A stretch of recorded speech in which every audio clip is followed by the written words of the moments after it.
Athletics, track and field. প্রধানত তিনটি শ্রেণীতে ভাগ করা যায়। দৌড় আরম্ভ, স্টার্ট, দৌড় আরম্ভ করার পরে দৌড় শেষ করার আগে বডি আর্ট রেস, এবং দৌড়ের সমাপ্তি বা ফিনিশিং। প্রথমেই দৌড় আরম্ভ দেখো, অন ইয়োর মার্কস সেট, তারপরে ফায়ার হবে, ফায়ার এবং ক্ল্যাপ। তারপরে ট্র্যাক অ্যান্ড ফিল্ডের মধ্যে সেট, তারপরে হচ্ছে ফায়ার বা ক্ল্যাপ হবে।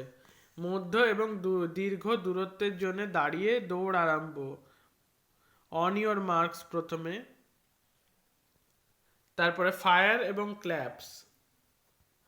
দৌড় আরম্ভ করার পর থেকে দৌড় শেষ করার আগের অংশ, দৌড়ের সমাপ্তি।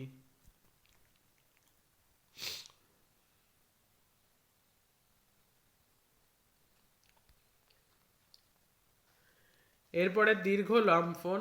প্রথমে হচ্ছে দৌড়ে আসা, দুটি পদ্ধতি, তারপরে মাটি ছেড়ে ওঠা, টেক অফ, তারপরে হাওয়াতে ভাসা, তারপরে সবশেষে মাটিতে নামা, চারটে পদ্ধতি। উচ্চ লম্ফন, স্ট্যাডেড রোল। এই পদ্ধতির বৈশিষ্ট্য হলো যে পায়ে ভর দিয়ে মাটি ছাড়া হবে, ক্রস বার পার হওয়ার পর তার বিপরীত পা দিয়ে মাটিতে নামতে হবে।